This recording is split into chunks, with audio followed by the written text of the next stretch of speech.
దేపల్లి గ్రామము నసులాద్ మండల్ కింద దాన్మన్కుంట కింద నా ఈ పొలం ఉంది. కట్ట కిందనే పొలం ఉంది. పొద్దున 4 గంటల నుంచి బుంగ చాలా అయింది.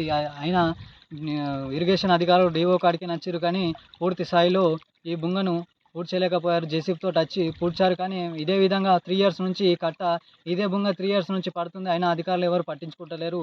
అదేవిధంగా పోయిన ఇయర్ కూడా ఇలానే పడితే 5 లక్షలు శాంక్షన్ అయింది, చేపిస్తామని చెప్పి కూడా చేయలేకపోయారు.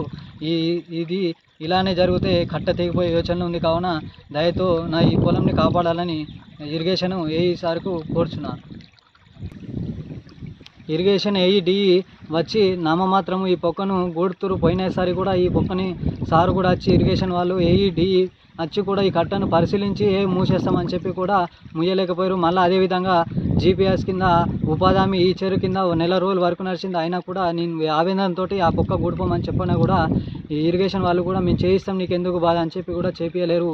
ఉపాధి హామీ వాళ్ళకు కూడా చెప్పినా కూడా మేడం ఏపీఓ మేడం కూడా చేపిస్తాను కూడా మళ్ళీ 2 రోజుల తర్వాత వర్క్ ఐడి అయిపోయింది, ఆ చెరువులో పని లేదు అని చెప్పి ఈ పొక్కను కూడా గూడిపియలేదు. అదేవిధంగా ఈ పొక్కను మొత్తంకే తీసేయాలని గూడ్చేయాలని కోరుచున్నాను.